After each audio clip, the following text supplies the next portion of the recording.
Good evening my dear student, मैं CV sir आपका स्वागत करता हूं विधि ई लर्निंग पॉइंट पर। जैसा कि आप सभी जानते हैं कि जो यूट्यूब पर जब से क्लास स्टार्ट हुई है इंग्लिश की, उसमें 3 टॉपिक मैं आपको कंप्लीट करा चुका हूं, नाउन, प्रोनाउन और एडजेक्टिव। तीनों की प्रैक्टिस भी करा चुका हूं। आज जो स्टार्ट होगा वो टॉपिक रहेगा वर्ब। क्या रहेगा भाई? वर्ब। पहले वर्ब पढ़ेंगे, फिर वर्ब एडवांस पढ़ेंगे, ठीक है ना। दोनों टॉपिक इसमें इंक्लूड होते हैं और दोनों को ही बहुत अच्छे से कंप्लीट करेंगे। क्लास को आगे कंटिन्यू रखने से पहले एक बार सही बच्चे कमेंट करके मुझे बताएंगे आवाज़ कैसी आ रही है, कोई प्रॉब्लम तो नहीं है साउंड में। उसके बाद चीज़ों को आगे लेके चलते हैं। तो क्लास रहेगी आपकी टॉपिक वर्ब से स्टार्ट रहेगी भाई।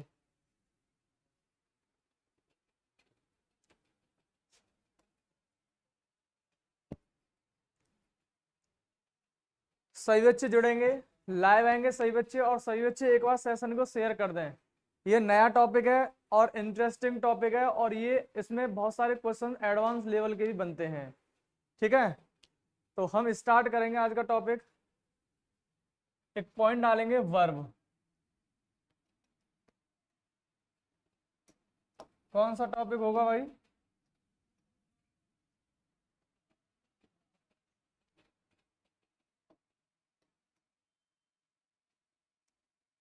वर्ब टॉपिक रहेगा आज का, ठीक है ना। टॉपिक का नाम है वर्ब। अब वर्ब को हिंदी में बोलते हैं क्रिया। वर्ब को हिंदी में क्या बोलते हैं भाई? क्रिया बोलेंगे वर्ब को। अगर मैं बात हिंदी की करता हूं तो इसका मीनिंग होता है क्रिया, ठीक है। क्या होता है? क्रिया। लेकिन जब किसी भी टॉपिक को स्टार्ट करते हैं तो उससे पहले उसके सामने होता है क्वेश्चन मार्क, ठीक है ना। क्या होता है? क्वेश्चन मार्क, कि ये क्या है, ये होता क्या है। अब जैसे वर्ब है तो वर्ब के सामने भी एक क्वेश्चन मार्क है कि व्हाट इज वर्ब। वर्ब क्या है? आपने बेसिकली पढ़ा होगा कि verb denotes an action. Verb होती है वो किसी एक्शन को शो करती है, उसे ही हम वर्ब कहते हैं।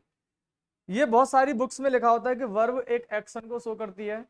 अच्छा, अगर मैं बात इस डेफिनेशन के ऊपर करूं तो ये एक शॉर्ट सी डेफिनेशन होती है कि वर्ब एक एक्शन को शो करती है, ठीक है ना। डेफिनेशन इसकी एक अच्छे वे में पढ़ेंगे हम। उससे पहले मैं एक क्वेश्चन लिखता हूं आपके सामने। जैसे मैंने बोला आई एट फूड, आई एट फूड, इसका मतलब क्या है? मैंने खाना खाया।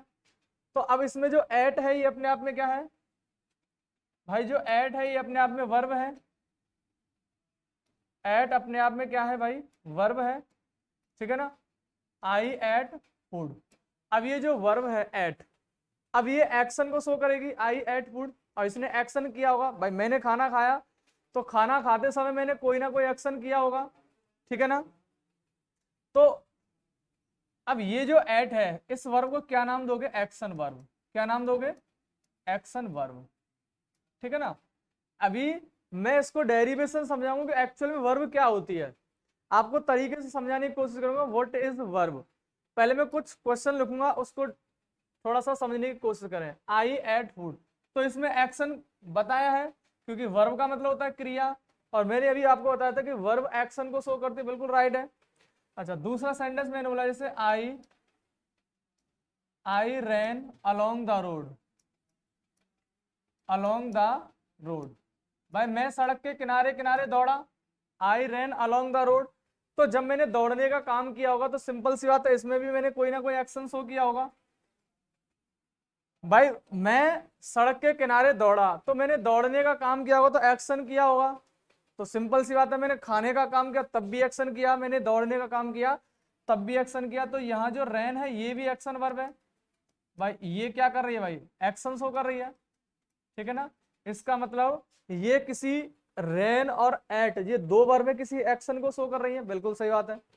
अच्छा, दूसरा सेंटेंस मैंने लिखा जैसे I have a car, I have a car, मेरे पास एक कार है। तो अब ये जो हैव है ये मेन वर्ब है, ठीक है ना, मेन वर्ब की फर्स्ट फॉर्म है। अच्छा, ये main verb rain, at main verb rain, और यहाँ जो हैव है ये भी मेन वर्ब है, ठीक है ना। अब मुझे बताना ये जो हैव आया है, क्या यहाँ ये हैव एक्शन को शो कर रहा है? क्या यहाँ ये हैव एक्शन को शो कर रहा है? I have a book, I have a car, मेरे पास एक कार है, क्या इसमें कोई एक्शन हुआ? क्या कोई एक्शन हुआ? बिल्कुल नहीं हुआ। ये पोजीशन को शो किया, यहाँ पे क्या शो किया है? पोजीशन। एक्शन का मतलब होता है जो हम कोई अपनी बॉडी से कोई क्रिया करते हैं, ठीक है ना, उसको बोलते हैं एक्शन। लेकिन आई हैव आकार, यहाँ कोई भी एक्शन शो नहीं हुआ है, यहाँ आपका पोजीशन शो हुआ है भाई। क्या शो हुआ है? पोजीशन, ठीक है ना, यहाँ क्या शो हुआ है? पोजीशन। अच्छा, एक और सेंटेंस मैंने लिखा, जैसे मैंने बोला I know you, I know you, मैं तुम्हें जानता हूं। आई नो यू, मैं तुम्हें, अच्छा जब तक मैं समझाऊं आप एक भी वर्ड कॉपी नहीं करेंगे, तब तक मैं यहां समझाऊं। कॉपी करने के लिए टाइम दूंगा मैं आपको। आई नो यू, मैं तुम्हें जानता हूं। अब एक बात होता ना, मेरा तुमको जानना, क्या इसमें कोई एक्शन हुआ? मैंने सिंपल सेंटेंस बोला आई नो यू, मैं तुम्हें जानता हूं, क्या इसमें कोई एक्शन है? नहीं है, इसमें कोई भी एक्शन नहीं है। ये केवल अवस्था को शो कर रहा है, एक स्टेट को शो कर रहा है कि मैं तुम्हें जानता हूं। तो अब यहाँ जो हैव है, ये जो नो है, इसने एक स्टेट को शो किया है। किसको शो किया है? स्टेट को शो किया है, ठीक है ना। क्या शो किया है? स्टेट को शो किया है, मैं तुम्हें जानता हूं। अब मुझे बताना, यहां जो एट है इसने एक्शन शो किया, यहां जो रैन है इसने एक्शन शो किया, लेकिन हैव है इसने पोजीशन शो किया, और यहां नो है इसने स्टेट को शो किया। अब मैं एक और सेंटेंस लिखता हूं आपके सामने, एक सेंटेंस देखो, इसमें नंबरिंग करते हैं थोड़ा सा ताकि आपको समझने में आसानी हो। फर्स्ट सेंटेंस था ये, ठीक है ना, ये सेकंड सेंटेंस था, ये थर्ड सेंटेंस है, और ये फोर्थ सेंटेंस है, ठीक है ना। अच्छा, अब मैं आपके सामने फिफ्थ सेंटेंस लिखूंगा। मैंने सेंटेंस लिखा फिफ्थ,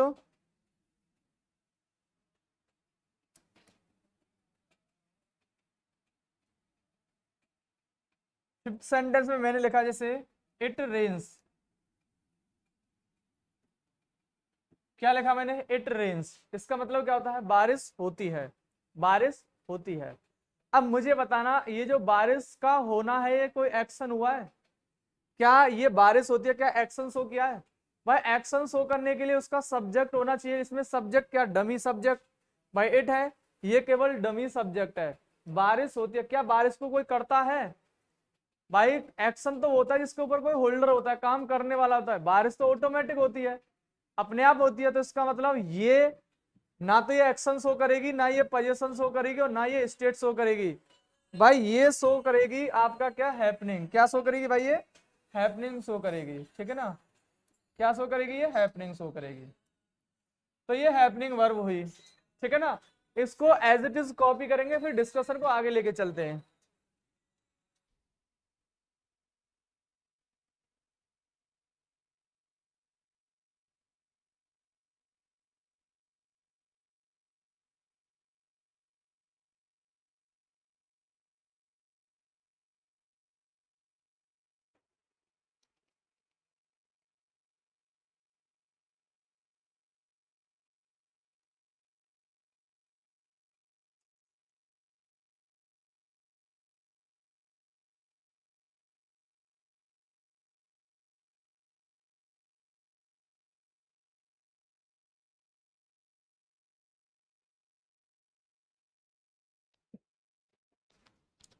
चलिए एक बार चीजों को और रिवाइज करते हैं। तो इसका मतलब यहाँ जो एट है इसने एक्शन शो किया, यहाँ जो रैन है इसने एक्शन शो किया, यहाँ हैव ने पोजीशन शो किया, और नो ने अपनी एक स्टेट बताई, अवस्था बताई, और रेंस है जो अपने आप होने वाली जो एक्शन होते हैं अपने आप ऑटोमेटिक, उनको हैपनिंग वर्ब बोलते हैं। तो इसका मतलब तो ये हुआ कि भाई एक जो वर्ब है, भाई इन सब में ये सभी मेन वर्ब है। ये जितने भी मैंने सेंटेंस लिखे ये सभी मेन वर्ब है। क्या है ये? Main verb. तो मेन वर्ब एक्शन शो कर रही है, मेन वर्ब पोजीशन शो कर रही है, मेन वर्ब हैपनिंग शो कर रही है, मेन वर्ब स्टेट भी शो कर रही है। तो इसका मतलब ये हुआ कि जो एक वर्ब होती है वो केवल एक्शन शो नहीं करती है। ध्यान से सुनना मेरे शब्दों को, जो वर्ब होती है वो केवल एक्शन शो नहीं करती है, वो एक्शन के अलावा बहुत कुछ शो करके जाती है। तो आप अगर इसकी डेफिनेशन, अगर आप इसकी डेफिनेशन क्रिएट करने की कोशिश करेंगे, तो इसकी जो डेफिनेशन होगी, जैसे वर्ब है, अगर मैं इसकी डेफिनेशन की बात करूं तो it shows action, possession, it shows action, possession, state, happening,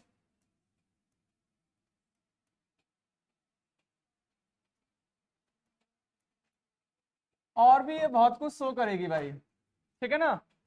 तो ये इसकी डेफिनेशन होती है एक्चुअल में कि जो एक वर्ब होती है वो एक एक्शन को शो करेगी, पोजीशन को शो करेगी, स्टेट को शो करेगी और वो हैपनिंग को शो करेगी। तो ओवरऑल मैं कह सकता हूं कि जैसा वर्ब का काम होगा वैसा उसका नाम होता है, ठीक है ना। जैसा वर्ब का काम होता है वैसा ही उसका नाम होता है। तो जो डेफिनेशन होती है वर्ब की वो इस तरीके से शो होती है, वो एक्शन को भी शो करती है, पोजीशन को भी शो करती है और वो हैपनिंग को भी शो करती है। केवल वर्ब एक्शन शो नहीं करती है, बहुत सारी चीजों को वो शो करती है, ठीक है ना। तो आप कह सकते हैं कि जैसा वर्ब का काम होता है वैसा ही उसका नाम होता है, ठीक है ना। तो ये थी डेफिनेशन, क्योंकि आप कंपटीशन में एक पर्टिकुलर चीज की डेफिनेशन को आप रट नहीं सकते हैं। अगर आपने रटने की कोशिश की तो समझ लेना आपने सीखने की कोशिश नहीं की है। आप एक डेफिनेशन कोई फिक्स नहीं होती है, डेफिनेशन को बनाया जाता है, सीखा जाता है, ठीक है ना। तो ये थी वर्ब की डेफिनेशन, ठीक है ना। ये पहला पॉइंट था आपका, ठीक है। अच्छा, दूसरा जो आता है वो आता है टाइप्स ऑफ वर्ब। क्या आता है भाई? Types of verb, types of verb. अच्छा, ये जो पॉइंट है ये बहुत ही कॉम्प्लिकेटेड पॉइंट है। देखने में तो लग रहा है आसान कि टाइप्स ऑफ वर्ब, वर्ब के प्रकार, लेकिन ये कॉम्प्लिकेटेड इसलिए है क्योंकि बहुत सारे टीचरों ने, बहुत सारे बुक ने ये क्लियर नहीं किया है कि एक्चुअल में ऑथेंटिक वे में जो वर्ब होती है उसके कितने टाइप्स होते हैं। एक्चुअल में जो वर्ब होती है उसके कितने टाइप्स होते हैं ये किसी ने अभी डिफाइन तरीके से नहीं किया है। कुछ किताबें कहती हैं कि वर्ब 3 प्रकार की होती हैं, कुछ कहते हैं 4 प्रकार की होती हैं, कुछ कुछ मतलब अब सबके अलग अलग विचार होते हैं। कोई कुछ बता के जाता है, कोई कुछ बता के जाता है। लेकिन ऑथेंटिक वे में अब आप पढ़ने की कोशिश करें, टेक्निकल वे में पढ़ने की कोशिश करें कि एक्चुअल में वर्ब के टाइप्स होते कितने, ठीक है ना। तो वर्ब के जो टाइप्स होते हैं ना वो टेक्निकल रूप में 2 ही होते हैं। कितने होते हैं भाई? 2 ही होते हैं, ठीक है ना। तो समझने की कोशिश करना। There are two types of verb, two types of verb. Authentic way में जो वर्ब होती है वो 2 ही टाइप्स की होती हैं ओनली। कितने टाइप्स की? 2 टाइप्स की होती है, ठीक है ना। नंबर 1 आती है हेल्पिंग वर्ब। नंबर 1 क्या आती है भाई? हेल्पिंग वर्ब, ठीक है। नंबर 1 होती है हेल्पिंग वर्ब और नंबर 2 होती है मेन वर्ब, ठीक है ना। पहली क्या है भाई? हेल्पिंग वर्ब और दूसरी क्या है? Main verb. ऑथेंटिक वे में वर्ब के 2 ही टाइप्स होते हैं, हेल्पिंग वर्ब और मेन वर्ब। अच्छा, इसके नाम की बात करूं तो हेल्पिंग वर्ब होती है सहायक क्रिया। क्या होती है? सहायक क्रिया, ठीक है ना, सहायक क्रिया। और जो मेन वर्ब होती है इसको बोलते हैं मुख्य क्रिया। क्या होती है भाई? मुख्य क्रिया, ठीक है ना। और ये होती है सहायक क्रिया।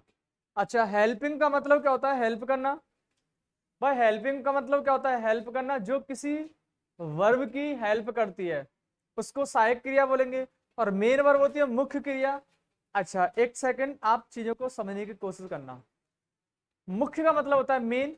अच्छा, जब किसी भी सेंटेंस में या किसी भी हम प्लेस या किसी भी इन्वायरमेंट में जो आपका मेन पोर्शन होता है अगर आप उसी को हटा दोगे तो क्या वो चीज सेट हो पाएगी? आपका जैसे आप कोई काम कर रहे हैं तो काम करने वाला जो मेन पर्सन होता है अगर उसी को हटा दो क्या एक्शन हो जाएगा? नहीं होगा। जैसे एक्शन में जिस किसी सेंटेंस में काम करने वाला होता है डूअर, जब तक डूअर नहीं होगा क्या सेंटेंस हो सकता है? बिल्कुल नहीं हो सकता है। ऐसे ही मेन वर्ब है, जब तक सेंटेंस में मेन वर्ब नहीं आएगी जब तक सेंटेंस को बनाया नहीं जा सकता है। बिना मेन वर्ब के सेंटेंस नहीं बन सकता है, ठीक है ना। तो मेन वर्ब का होना बहुत जरूरी होता है। अच्छा, हेल्पिंग वर्ब क्या होती है फिर? हेल्पिंग वर्ब होती है जो मेन वर्ब की हेल्प करती है, ठीक है ना। सेंटेंस में मेन वर्ब की हेल्प करती है, और कभी कभी helping verb plus main verb मिलकर सेंटेंस का कंप्लीट मीनिंग शो करते हैं। कैसे शो करेंगे अभी मैं आपको समझाने की कोशिश करता हूं। एक पॉइंट डालना, यूज ऑफ हेल्पिंग वर्ब, ठीक है ना, use of helping verb, use of helping verb. अच्छा, हेल्पिंग वर्ब होती है, वो होती क्या है, ठीक है ना, किस तरीके से सेंटेंस में वो यूज होती है। It helps the main verb, it helps the main verb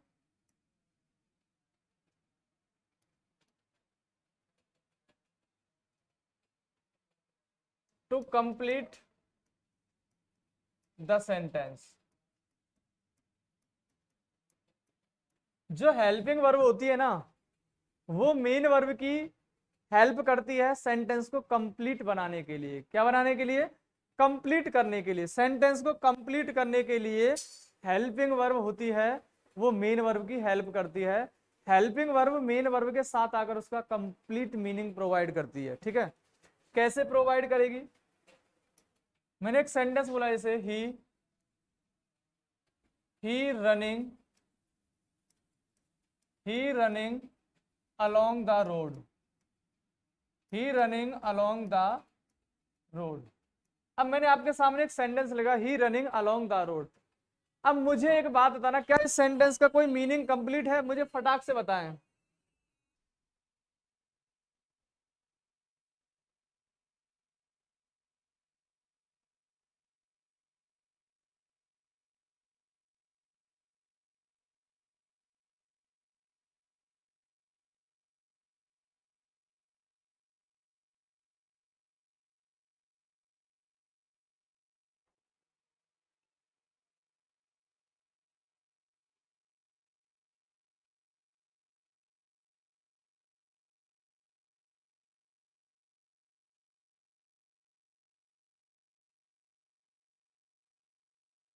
चलिए भाई, मैंने एक सेंटेंस लिखा है he running along the road. क्या इस सेंटेंस में, इस सेंटेंस का कोई मीनिंग है, he running along the road, he running along the road, क्या इसका कोई मीनिंग है, क्या ये सेंटेंस है, बिल्कुल नहीं है, ये सेंटेंस ही नहीं है। क्यों नहीं है, क्योंकि जब तक किसी भी सेंटेंस का कोई मीनिंग नहीं निकल के आता है, जब तक आप बता नहीं सकते कि सेंटेंस कौन सा है। अच्छा, सपोज उसने एक्शन किया है ही रनिंग, उसने कब किया एक्शन, प्रेजेंट में किया है कि पास्ट में किया, ये डेफिनेट नहीं है ना, बिल्कुल निश्चित नहीं है ना, इसलिए ये सेंटेंस इनकम्प्लीट है। ये सेंटेंस कैसा होगा भाई, इनकम्प्लीट होगा, ठीक है ना। लेकिन अगर मैं इस सेंटेंस में ऐसे लिख दूं जैसे he is running, he is running along the road, he is running along the road. अब मैंने बोला sentence he is running along the road, वह सड़क के किनारे दौड़ रहा है, दौड़ रहा है, इसका मतलब वो प्रेजेंट में दौड़ रहा है। किसने बताया, वो इज ने बताया ना भाई, इज ने बताया। तो इसका मतलब अब ये जो इज है, ये भाई साहब हो गई आपकी हेल्पिंग वर्ब। क्या हो गई, हेल्पिंग वर्ब। और ये किसके साथ आई है, मेन वर्ब के साथ। और जैसे ही ये मेन वर्ब के साथ आई है, इसने सेंटेंस का मीनिंग कंप्लीट कर दिया कि वह दौड़ रहा है सड़क के किनारे, इसका मतलब वो प्रेजेंट में दौड़ रहा है। लेकिन इस सेंटेंस में पता नहीं है वो प्रेजेंट में दौड़ रहा है, पास्ट में दौड़ रहा है, या फ्यूचर में दौड़ रहा है। अच्छा, अब मैंने इसी में ये वर्ब ऐड कर दी, जैसे he was running, he was running along the road, ठीक है ना। अब मुझे बताना, अब वो कब दौड़ रहा है भाई, भाई अब वो पास्ट में दौड़ रहा है, क्योंकि अब ये जो वॉज है ना, ये हेल्पिंग वर्ब है, और ये क्या हो गई, मेन वर्ब। और ये मेन वर्ब के साथ आकर इस सेंटेंस का कंप्लीट मीनिंग प्रोवाइड किया है, ठीक है ना। क्योंकि अब वह कब दौड़ रहा था भाई, वो पास्ट में दौड़ रहा था। कब दौड़ रहा था, वो पास्ट में दौड़ रहा था। तो इसका मतलब ये हुआ कि कभी कभी हेल्पिंग वर्ब के बिना सेंटेंस इनकम्प्लीट होता है, उसका कोई भी सेंस नहीं हो सकता है। दूसरा सेंटेंस मैंने दिया जैसे ही you eaten food, you eaten food. अब मुझे बताना, क्या ये सेंटेंस कंप्लीट है, यू ईटन फूड, क्या ये सेंटेंस कंप्लीट है? You eaten food? बिल्कुल नहीं है। क्यों नहीं है? क्योंकि ये मेन वर्ब है और सेंटेंस में मेन वर्ब का यूज तब तक नहीं किया जाता जब तक उसकी हेल्पिंग वर्ब का यूज ना हो जाए। तो अब ये सेंटेंस हुआ इनकम्प्लीट। क्या हुआ? इनकम्प्लीट, क्योंकि इसका कोई भी सेंस प्रोवाइड नहीं है, कोई भी सेंस इसका प्रोवाइड नहीं है। लेकिन मैंने जैसे लिखा you have eaten food, you have eaten food, तो इसका सेंस आया कि तुमने खाना खाया है, इसका मतलब आपने अभी अभी खाना खाया है। तो जैसे ये हेल्पिंग वर्ब आई, जैसे ये हेल्पिंग वर्ब आई तो इसका मीनिंग आया निकल के। तो इसके बिना इस वर्ब का कोई मीनिंग नहीं था ना। तो ये हो गई भाई हेल्पिंग वर्ब और ये हो गई आपकी मेन वर्ब, ये हो गई आपकी हेल्पिंग वर्ब और ये हो गई मेन वर्ब। क्योंकि बिना हेल्पिंग वर्ब के कभी कभी सेंटेंस का कोई भी मीनिंग नहीं होता है। तो ये सेंटेंस बिल्कुल करेक्ट है अपने आप में। अब मैंने बोला यू हैड ईटन फूड, तो अब इसका भी कंप्लीट मीनिंग आया कि तुमने खाना खाया था, तुमने खाना खाया था। तो इसका भी कंप्लीट मीनिंग आया। तो इसका मतलब अब यहाँ जो हेड है, अब यहाँ जो हेड है ये हेल्पिंग वर्ब है भाई, और ये ईटन क्या है अपने आप में? Main verb. तो कभी कभी हेल्पिंग वर्ब के बिना मेन वर्ब का कोई भी अर्थ नहीं होता है कंप्लीट, ठीक है ना। तो हेल्पिंग वर्ब इस तरीके से मेन वर्ब की हेल्प करती है। इसको कॉपी करेंगे, फिर डिस्कशन को आगे लेके चलते हैं।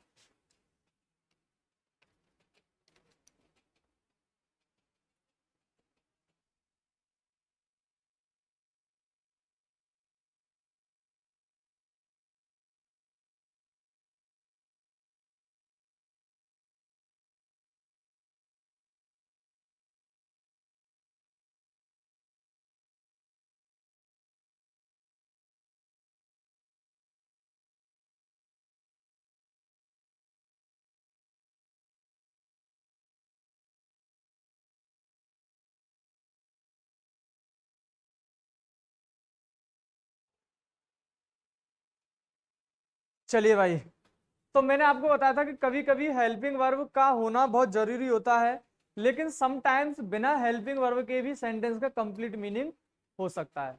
वो केवल दो ही टेंस होते हैं, प्रेजेंट इंडेफिनिट और पास्ट इंडेफिनिट, ठीक है ना। जैसे मैंने एक सेंटेंस बोला आई आई ईट फूड, आई ईट फूड, और दूसरा मैंने बोला आई एट फूड। तो भाई ये जो दो सेंटेंस है ना, इसमें कोई भी हेल्पिंग वर्ब नहीं है। इन दोनों सेंटेंस में जो यूज हुआ है यहाँ पर, ये जो एट और ईट और एट है, ये अपने आप में मेन वर्ब है।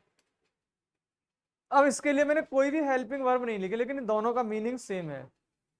सॉरी, सेम नहीं है, दोनों का कंप्लीट मीनिंग है, ठीक है ना।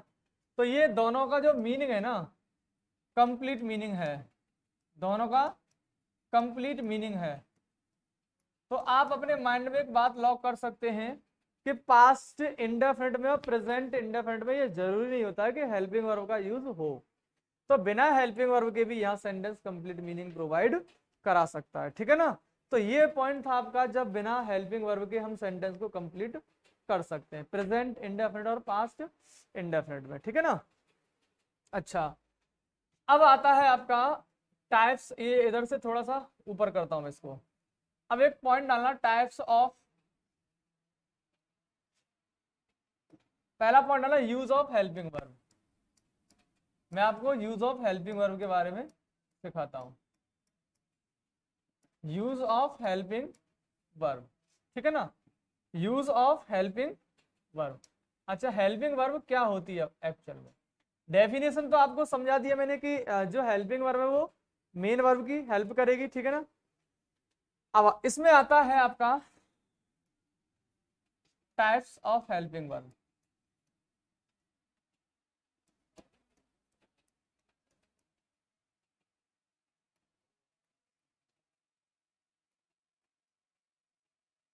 इसको टाइप्स में लिखना, फॉर्म लिखना बेटा, forms of helping verb.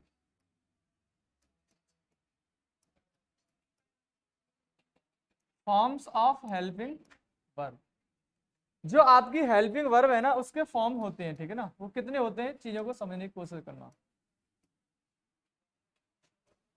Forms of helping verb, जो हेल्पिंग वर्ब है ना उसके कितने फॉर्म होते हैं, ठीक है ना। तो आप लिखना देयर आर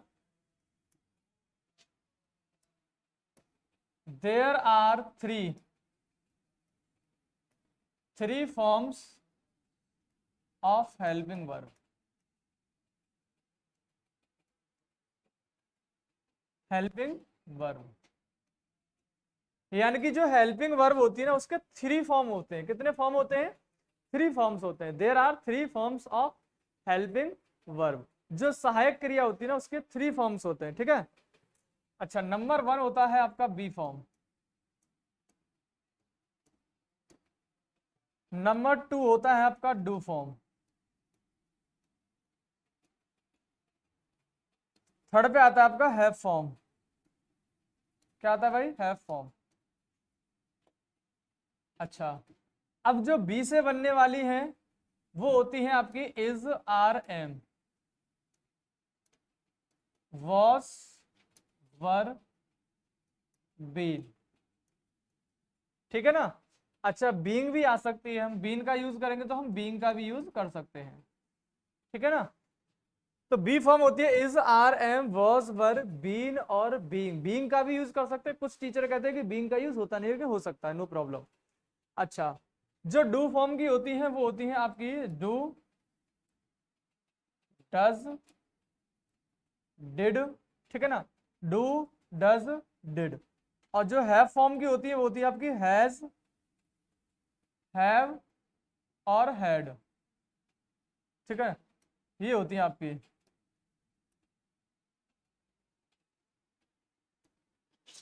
तो ये जो बी फॉर्म से बनने वाली होती है is, are, am, was, were, been और बीइंग। डू फॉर्म से बनने वाली हो डू, डज, डिड। और हैव फॉर्म से बनने वाली होती है हैव, हैज, हैव और हैड। तो ओवरऑल जो ये हेल्पिंग वर्ब होती है आपकी, इनको क्या बोलते हैं आप? हेल्पिंग वर्ब बोलते हैं भाई। इनको क्या बोलते हैं आप? हेल्पिंग वर्ब कहेंगे इनको, ठीक है ना। अच्छा, एक और पॉइंट वाली बात है, ये हेल्पिंग वर्ब के साथ साथ ये मेन वर्ब का भी काम कर सकती है। ये हेल्पिंग वर्ब के साथ साथ मेन वर्ब का भी काम कर सकती है। फटाक से कॉपी करेंगे, डिस्कशन को आगे लेके चलते हैं।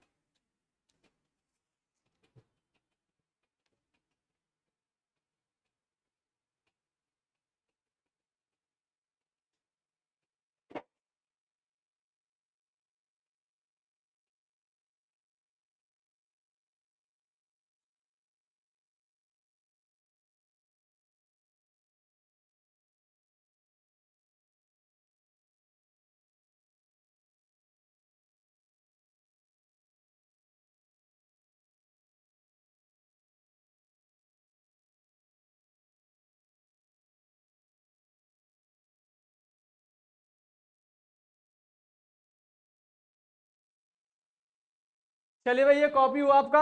अब मैं आपको थोड़ा सा और चीजों को बेहतरीन से समझाने की कोशिश करता हूं। मैंने एक सेंटेंस बोला जैसे ही,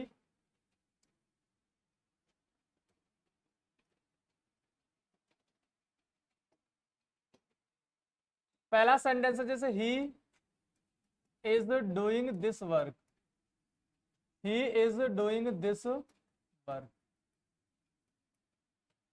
दूसरा सेंटेंस आपके लिए लिखा मैंने, आई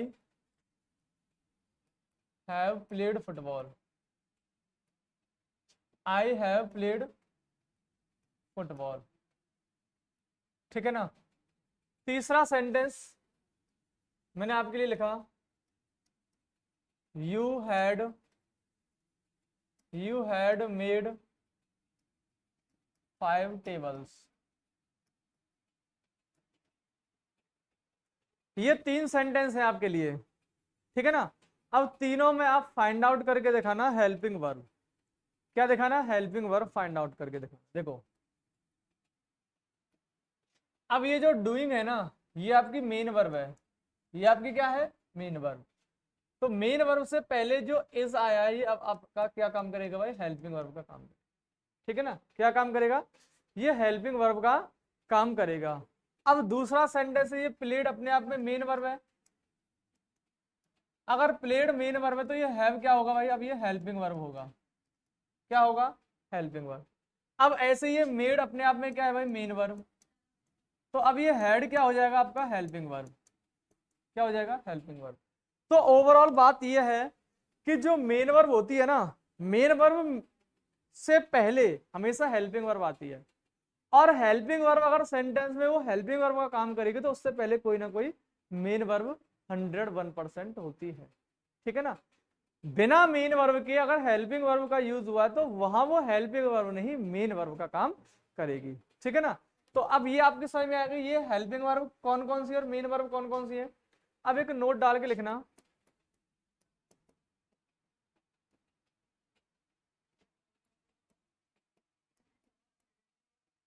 समटाइम्स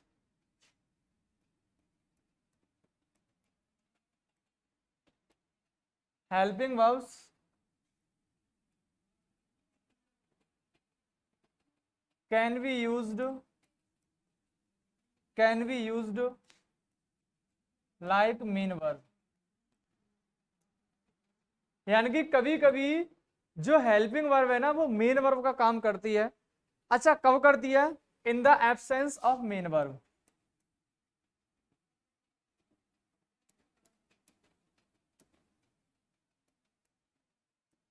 जब आपकी जो मेन वर्ब जो होती है ना अगर वो सेंटेंस में ना हो तो आपकी बी से बनने वाली फॉर्म, हैव से बनने वाली फॉर्म और डू से बनने वाली फॉर्म वो खुद मेन वर्ब का काम करने लग जाएंगी। वो खुद क्या काम करेंगी फिर वो खुद अपने आप में मेन वर्ब का काम करेंगी। कैसे करेंगी, किस तरीके से करेंगी, चीजों को समझने की कोशिश करते हैं। देखिए मैंने एक सेंटेंस लिखा आपके लिए,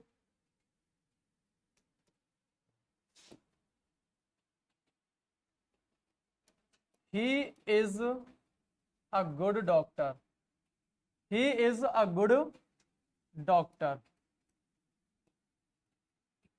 अब मुझे बताना इस इज के बाद कोई मेन वर्ब है, इस इज के बाद कोई मेन वर्ब है, मुझे बताओ। Any main verb is given after is, there is no main verb given after it is. Article a adjective good and noun doctor is in the form of noun is given after is, so in that situation it will be used like main verb. यहाँ जो is है ना अब वो main verb का काम करेगी, किसका काम करेगी भाई, मेन वर्ब का काम करेगी। अब यहाँ हेल्पिंग वर्ब नहीं है। बहुत बहुत ऐसे बच्चे हैं जिनको ये पता ही नहीं होता है, यहाँ पे बच्चे इज को समझ लेते हैं हेल्पिंग वर्ब, जबकि यहाँ ये अब जो यूज होगी वो मेन वर्ब की फॉर्म में यूज होगी। कौन सी फॉर्म में यूज होगी भाई, मेन वर्ब की फॉर्म में अब ये यूज होगी। अब यहाँ जो इज है ना वो मेन वर्ब है, क्या है भाई, मेन वर्ब है। अच्छा दूसरा सेंटेंस मैंने बोला जैसे यू वर अ टीचर, तुम एक टीचर थे। तो अब यहाँ जो वर है इसके बाद में कोई मेन वर्ब नहीं है ना भाई, वर्ब के बाद कोई मेन वर्ब नहीं है। अगर वर्ब के बाद कोई मेन वर्ब नहीं है तो ये अपने आप में मेन वर्ब है। यहाँ जो है ना ये मेन वर्ब है भाई, क्या ये मेन वर्ब है, ठीक है ना। अच्छा दूसरा सेंटेंस लिखा मैंने जैसे she has a dog, she has a dog. अब मुझे बताना इस हैज के बाद कोई मेन वर्ब है, हैज के बाद कोई मेन वर्ब नहीं है ना, तो हैज अपने आप में मेन वर्ब है। हैज अपने आप में क्या है भाई, मेन वर्ब है। क्या ये मेन वर्ब है, ठीक है ना। तो हैज अपने आप में मेन वर्ब का काम करेगा। तो हेल्पिंग वर्ब तब होती है जब उसके बाद कोई मेन वर्ब आती है। अगर मेन वर्ब नहीं आएगी तो हेल्पिंग वर्ब ही मेन वर्ब बनेगी। इसको कॉपी करेंगे फिर डिस्कशन को आगे लेके चलते हैं भाई।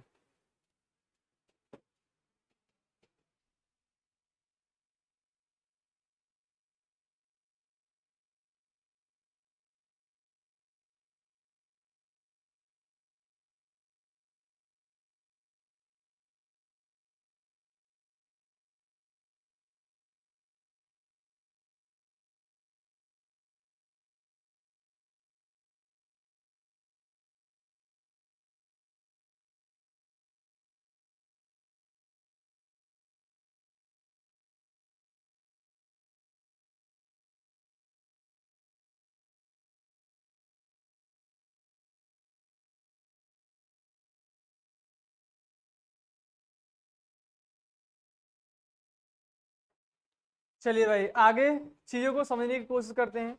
अब जो हेल्पिंग वर्ब का पोर्शन है, हेल्पिंग वर्ब किस तरीके से काम करती है, मैंने आपको बताया टाइप्स ऑफ वर्ब। जो ओवरऑल वर्ब है वो टू ही टाइप्स की होती है, मेन वर्ब और हेल्पिंग वर्ब।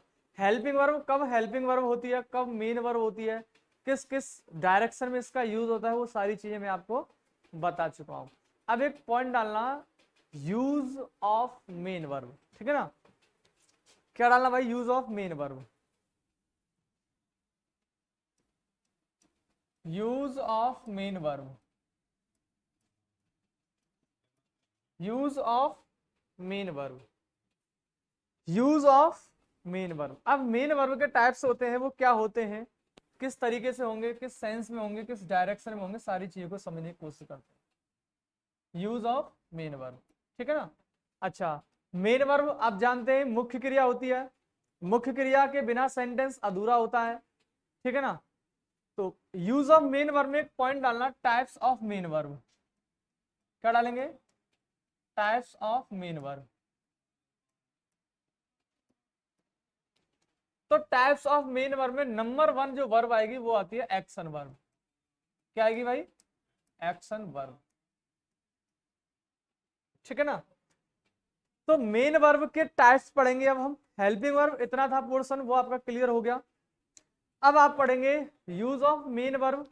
जो मेन वर्ब होती है वो किस किस तरीके से यूज होती है, किस डायरेक्शन में यूज होती है, कैसे उसको टैकल किया जाता है, ठीक है ना।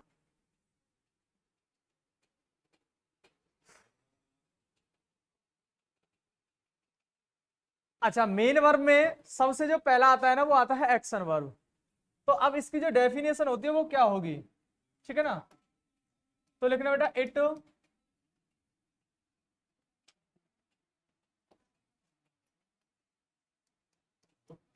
शो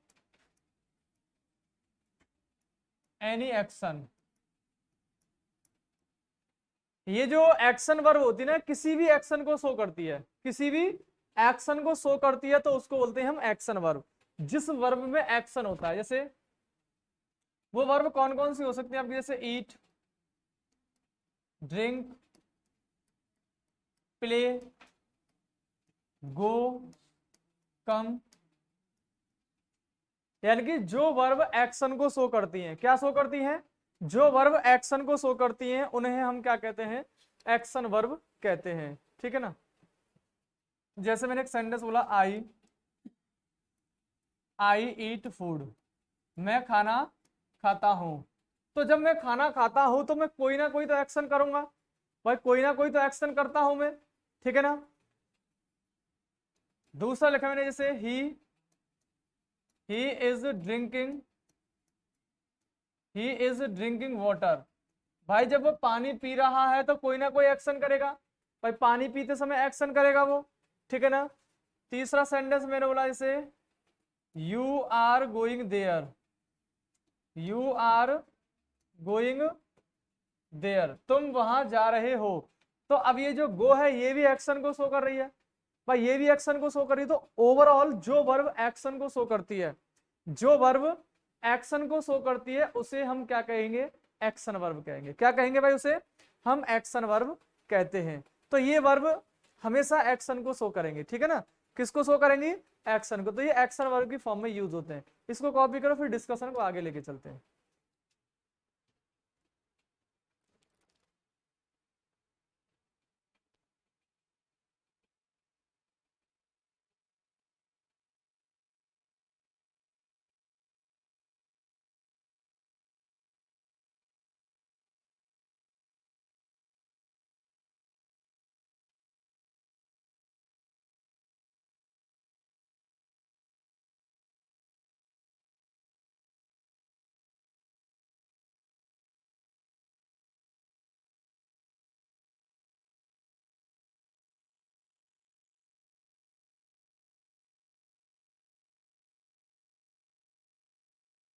चलिए, पहला पॉइंट था एक्शन वर्ब। अब इसके नंबरिंग करते रहना हर पॉइंट पर। दूसरी वर्ब आती है, उसका नाम होता है भाई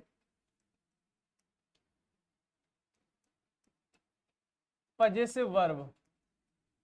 क्या नाम है उसका भाई, पजेसिव वर्ब, ठीक है ना। अच्छा, जो पजेसिव वर्ब होती है वो किसी पोजीशन को शो करती है, ठीक है ना, to show the position, to show the position, भाई ये पोजीशन को शो करने के लिए यूज होती है, ठीक है ना। अच्छा, जो पोजीशन शो करने वाली वर्ब होती है वो होती है जैसे हैव हुआ, ओन हुआ, ठीक है ना। मोस्ट ऑफ द केसेस में ये दो वर्ब यूज की जाती है, हैव और ओन, ठीक है ना। हैव और ओन इनका यूज किया जाता है पोजीशन के सेंस में, ठीक है ना। जैसे मैंने एक सेंटेंस बोला, आई हैव अ बुक, मेरे पास एक किताब है, ठीक है ना। आई हैव अ बुक, मेरे पास एक किताब है, तो यहाँ पे जो हैव है ये पोजीशन शो कर रहा है, मतलब अधिकार शो कर रहा है, मेरी ये किताब है तो किताब पर अधिकार किसका हो, मेरा हुआ। अब बोल सकते हैं जैसे दिस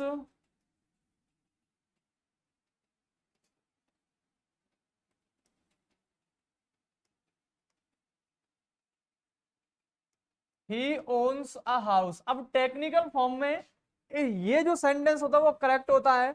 इस सेंटेंस में ही ओन्स अ हाउस, वह ओन मतलब पोजीशन करता है एक घर को, ये भी आप वर्ब के फॉर्म में यूज की जा सकती है। ही ओन्स अ हाउस, वह एक घर को पोजीशन करता है, लेकिन सही फॉर्मेट ये वाला होता है मोस्ट ऑफ द केस में, इसको हम सेकंड प्रायोरिटी पे रखते हैं, लेकिन ये वर्ब का काम कर सकते हैं। ही ओन्स अ हाउस, वह एक घर रखता है, उसका एक घर होता है, हम ऐसे कह सकते हैं, ठीक है ना। तो ये दोनों वर्ब आपकी यूज की जा सकती हैं, ठीक है ना। तो हैव और ये जो ओन है ये पोजीशन को शो करता है। जैसे मैंने एक सेंटेंस बोला पास्ट में, you had two cars, you had two cars, तुम्हारी दो कार थी, तो अब ये जो हैड है ये भी पोजीशन शो कर रहा है। अच्छा, पोजीशन के अलावा ये रिलेशन भी शो कर सकता है, ठीक है ना। ये क्या शो कर सकता है, ये रिलेशन भी शो कर सकता है, क्योंकि थोड़ा सा अंतर होता है पोजीशन और रिलेशन में, थोड़ा सा अंतर होता है। जैसे मैं एक सेंटेंस बोलूं, जैसे you have a brother, you have a brother, तुम्हारा एक भाई है, तो अब आपका जब एक भाई होगा तो आप उस पर पोजीशन तो शो नहीं करोगे, अधिकार, रिलेशन शो करोगे, क्या शो करोगे, रिलेशन। तो तुम्हारा एक भाई है, तो इसका मतलब यहाँ ये जितने भी वर्ब है हैव और हैड, इन्होंने पोजीशन या रिलेशन को शो किया है, ठीक है ना। तो पॉजिटिव वर्ब के नाम से हम इनको जानेंगे, ठीक है ना। इसको कॉपी करो, फिर डिस्कशन को आगे लेके चलते हैं।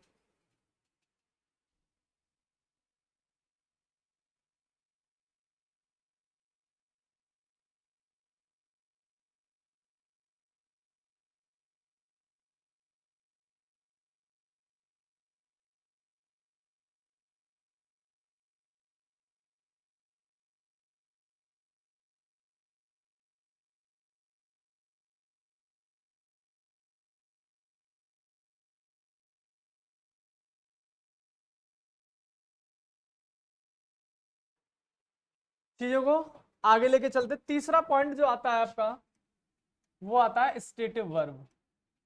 क्या आता है भाई, स्टेटिव वर्ब, ठीक है ना। तीसरा पॉइंट आएगा आपका स्टेटिव वर्ब। क्या आएगा, स्टेटिव वर्ब।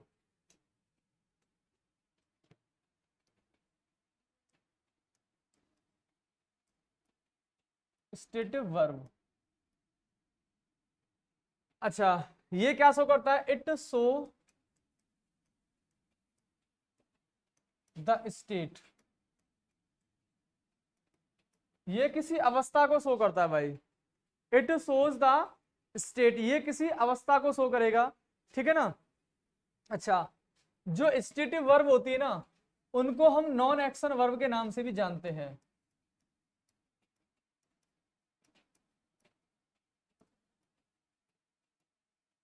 यानी जितनी भी स्टेटिव वर्ब होंगी, जितनी भी स्टेटिव वर्ब होंगी उनको हम नॉन एक्शन वर्ब के नाम से जानेंगे, यानी कि स्टेटिव वर्ब को आप नॉन एक्शन वर्ब भी कह सकते हैं। अच्छा, नॉन एक्शन वर्ब वो होती है जिसमें कोई भी एक्शन नहीं होता है, जिसमें कोई भी एक्शन नहीं होता है। वो कौन कौन सी वर्ब होती है, जैसे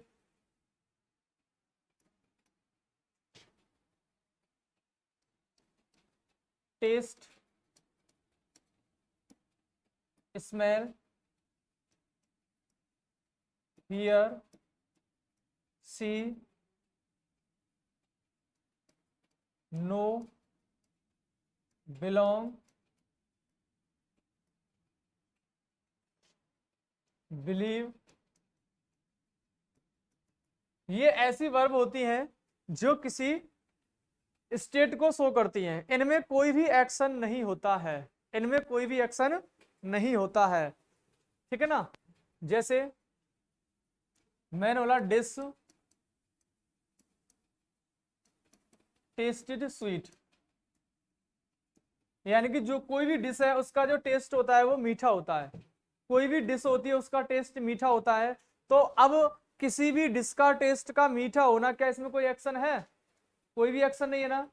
मैंने एक सेंटेंस बोला, I see a picture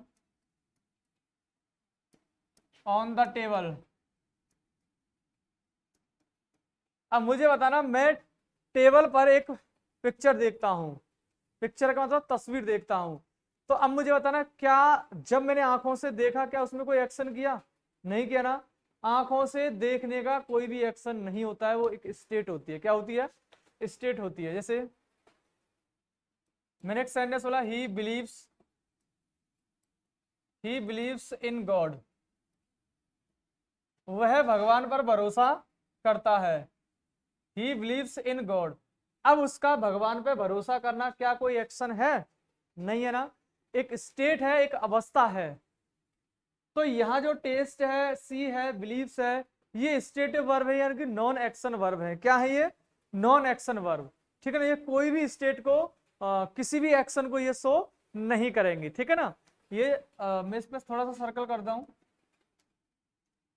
test, सी और बिलीव, ये आपकी वर्ब होंगी। इन वर्ब का क्या नाम होगा भाई? इन वर्ब का नाम होगा non action verb. Non action verb. और नॉन एक्शन वर्ब के अलावा हम इनको नाम दे सकते हैं स्टेटिव वर्ब। पहला नाम non action verb, stative verb. आप इनको नॉन एक्शन वर्ब के नाम से भी जान सकते हैं और स्टेटिव वर्ब के भी नाम से जान सकते हैं, ठीक है ना, क्योंकि इनमें कोई भी आईएनजी फॉर्म यूज नहीं हो सकती है। अच्छा, इसमें एक नोट डाल के लिखना है यहां पर।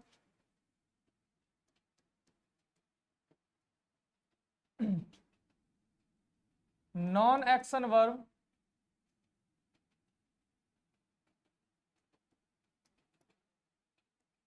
Stative verbs can not be followed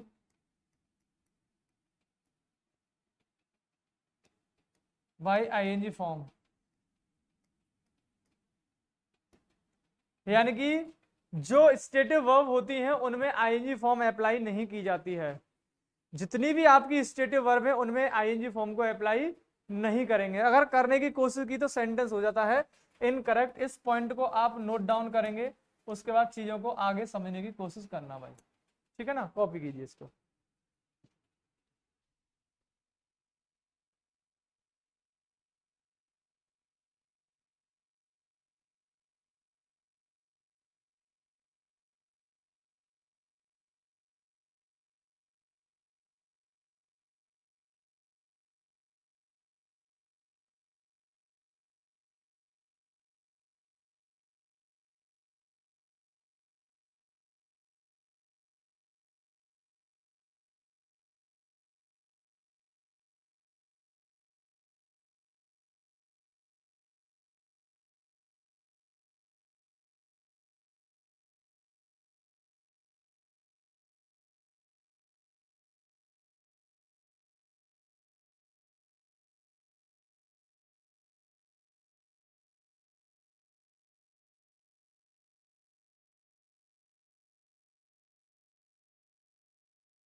चलिए भाई आगे चलते हैं।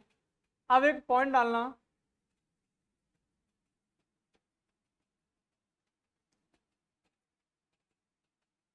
आपका शायद ये चौथा पॉइंट होगा भाई आपका।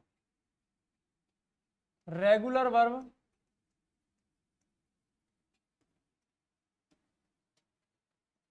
And irregular verb.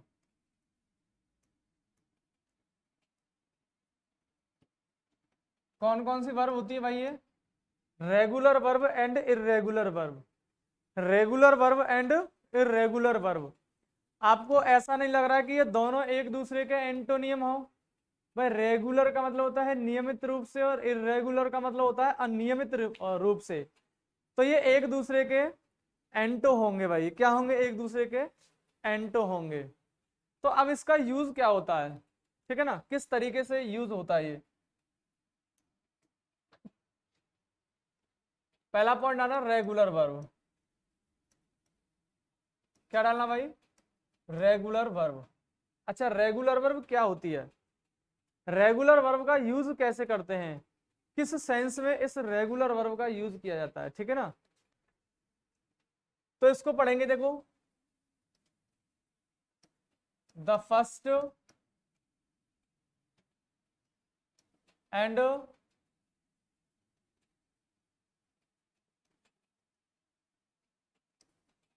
The second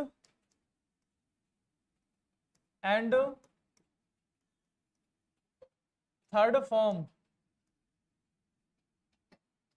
of verb and with D. And with D, यानी कि जो वर्ब की सेकंड और जो थर्ड फॉर्म होती है वो किस पे खत्म होती है? डी पर खत्म होती है, ठीक है ना? किस पर खत्म होती है? डी पर खत्म होती है। तो उसको आप कहते हैं रेगुलर वर्ब। क्या कहेंगे? रेगुलर वर्ब, ठीक है ना? अब नेक्स्ट पॉइंट होता है irregular verb. Irregular verb, the second and the third. यहां भी दा लगाना क्योंकि एक ही फॉर्म नहीं होगी, दोनों होंगी। The forms, the second and the third forms of verb and with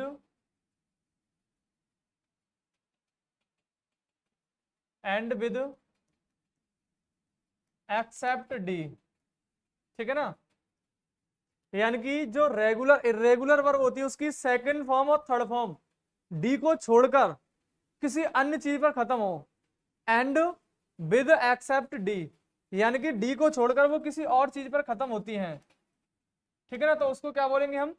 उसको बोलेंगे भाई इर्रेगुलर वर्ब, ठीक है ना? जैसे फर्स्ट फॉर्म, सेकंड फॉर्म और थर्ड फॉर्म।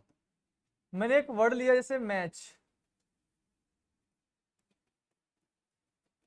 सेकंड में लिखा MATCHED, मैच, और MATCHED, मैच, ठीक है ना? प्ले, प्लेड और प्लेड। ट्राई, ट्राई, ट्राइड और ट्राइड। अब सभी बच्चे थोड़ा सा फोकस करेंगे। अब ये सेकंड फॉर्म हुई, ये थर्ड फॉर्म हुई, ये जितनी भी सेकंड और थर्ड फॉर्म है ये किस पे खत्म हो रही है भाई? ये किस पे खत्म हो रही है? डी पर। अगर ये डी पर खत्म हो रही हैं तो इसका मतलब ये हुआ कि ये जितनी भी वर्ब हैं, ये जितनी भी वर्ब होंगी, ये कौन सी वर्ब होंगी भाई? ये होंगी आपकी रेगुलर वर्ब। कौन सी वर्ब होंगी भाई? ये रेगुलर वर्ब होंगी। ये कौन सी वर्ब होंगी? ये रेगुलर वर्ब होंगी। अच्छा, दूसरा पॉइंट मैंने बोला जैसे ईट, एट और ईटन, गो, वेंट, गॉन, कम, केम और कम। अब मुझे देखना है इसकी जो सेकंड फॉर्म और थर्ड फॉर्म है डी के अलावा अन्य चीजों पर फिनिश हो रही है ना भाई? इनमें कोई भी डी पर खत्म नहीं हो रही है ना? कोई भी डी पर खत्म नहीं हो रही है। अगर डी पर खत्म नहीं हो रही है तो ये पक्का क्या होंगी भाई? ये पक्का इर्रेगुलर वर्ब होंगी। कौन सी वर्ब होंगी भाई? ये इर्रेगुलर वर्ब। तो इनको कौन सा नाम दोगे आप? Irregular verb. क्या होंगी भाई ये? Irregular verb. तो इसका मतलब ये हुआ कि जो वर्ब की सेकंड और थर्ड फॉर्म पे खत्म होता है उसको हम बोलते हैं रेगुलर वर्ब। कौन सी वर्ब कहेंगे उनको? Regular verb. और जो डी के अलावा किसी अन्य लेटर्स पर फिनिश होती हैं उनको बोलते हैं हम इरेगुलर वर्ब। क्या बोलेंगे भाई? Irregular verb. तो ये आपके फोर्थ पॉइंट थे मेन वर्ब के। अभी आगे और भी पॉइंट रहेंगे, ठीक है ना, लेकिन उनको डिस्कशन करेंगे हम कल। कब करेंगे भाई? कल। तब तक के लिए जितना भी मैंने वर्ब का पोर्शन पढ़ाया है उसको आप लर्न करना, पढ़ना और अपनी फेयर कॉपी में नोट डाउन करना। अब मुलाकात होगी आपसे बेटा कल। तब तक के लिए आप अपनी पढ़ाई में व्यस्त रहें। धन्यवाद।